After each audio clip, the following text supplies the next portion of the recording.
Assalamualaikum warahmatullahi wabarakatuh.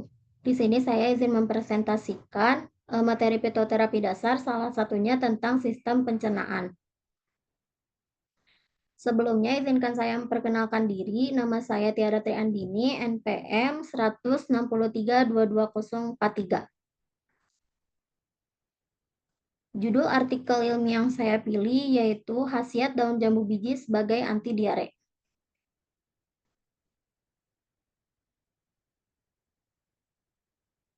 Nama Latin, nama daerah, dan bagian tanaman yang diteliti menjadi poin pertama. Nama tanaman yang diteliti yaitu daun jambu biji dengan nama ilmiah Psidium guajavae, dan nama daerah penyebutan nama jambu biji diantaranya Glimabere dari Aceh, Glimabere dari Gayo, Galiman dari Batakaro, Masiambo dari Nias, Biawas, jambu biji, jambu batu, jambu klutuk dari Melayu, dan jambu klutuk dari Jawa dan Sunda. Bagian tanaman yang diteliti yaitu bagian daunnya, karena daunnya mengandung beberapa senyawa fitokimia yang dapat dimanfaatkan untuk mencegah penyakit seperti anti diare dan antivirus.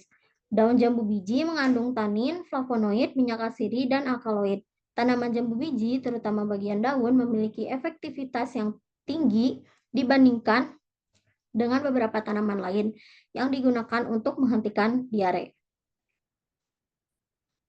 Selanjutnya ada latar belakang pengujian. Jadi, diare ini merupakan masalah kesehatan dan masih menjadi penyebab utama tingginya angka kesakitan dan kematian pada anak di negara berkembang, termasuk penyebab penyakit diare yang dapat disebabkan oleh mikroorganisme seperti bakteri, virus, dan protozoa. Mikroorganisme penyebab diare, terutama pada anak, yang paling banyak ditemukan di negara berkembang adalah Escherichia coli, Enterotoxigenic, Shigella, Campylobacter jejuni, dan Cryptosporidium. Pengobatan modern yang banyak dilakukan adalah dengan pemberian antibiotik oral yang banyak ditemukan di apotek dengan biaya yang relatif mahal dan dapat menyebabkan efek samping diare. Terapi alternatif lain adalah pengobatan tradisional yang memiliki kelebihan mudah didapat dan relatif murah. Alternatif pengobatan yang banyak digunakan di kalangan masyarakat adalah dengan memanfaatkan tanaman herbal. Salah satunya masih banyak masyarakat yang menggunakan pengobatan tradisional seperti penggunaan daun jambu biji sebagai obat anti diare.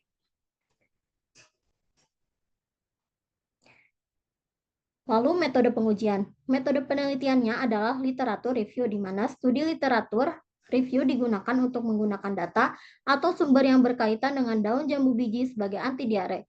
Metode penelitian yang dipilih yakni metode pada hewan uji sapi Bali dan tikus albino yang diberi daun jambu biji secara oral dengan dosis tertentu untuk uji aktivitas daun jambu biji sebagai anti diare.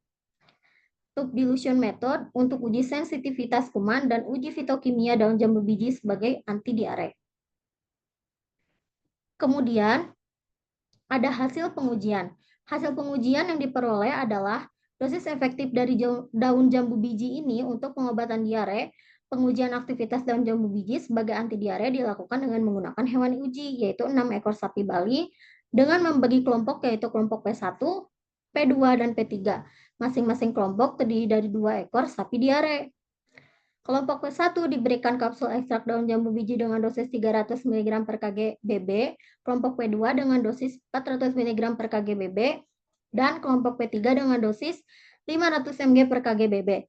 Serta pengujian lain menggunakan hewan uji tikus albino yang telah dipuasakan selama 18 jam sebelum percobaan, tetapi diberi air minum dan dibagi menjadi 5 kelompok masing-masing 6 ekor. Diberikan loperamid dengan dosis 1 mg per kg BB secara oral sebagai pembanding, dan tube dilution method yang didapatkan dari hasil daun Psidium guajavae mengandung bahan aktif bersifat antibakteri terhadap bakteri penyebab diare. Kemudian ada mekanisme aksi dari tanaman. Daun jambu biji ini memiliki beberapa senyawa fitokimia yang dapat dimanfaatkan untuk mencegah penyakit seperti anti diare dan antivirus. Salah satunya adalah daun jambu biji ini mengandung tanin. Untuk kandungan tanin pada daun jambu biji mempunyai sifat pengkelat berefek spasmolitik yang dapat mengurutkan usus sehingga gerak peristaltik berkurang dan mempunyai efek spasmolitik dapat mengkerutkan dinding sel bakteri membran sel sehingga mampu mengganggu permeabilitas sel. Tanin memiliki daya antibakteri dengan cara mempresipitasikan protein, karena diduga tanin mempunyai efek sama dengan senyawa fenolat. Tanin juga memiliki sifat antibakteri dengan menekankan pada protein karena diduga tanin mempunyai efek yang sama dengan senyawa fenolik. Infusa daun jambu biji 10% memiliki aktivitas terhadap E. coli dan V. cholera masing-masing dengan zona hambat 14,10 mikrometer dan 14,03 mm. Sidium guaja PL juga memiliki kandungan lain yang memiliki potensi sebagai antidiare, yaitu minyak atsiri dan alkaloid. Alkaloid dalam daun Sidium guaja PL bersifat antibakteri, juga minyak atsiri mampu menghambat pertumbuhan bakteri Salmonella typhimurium dengan mengganggu proses terbentuknya membran atau dinding sel yang telah diketahui berpotensi sebagai salah satu mikroorganisme penyebab diare.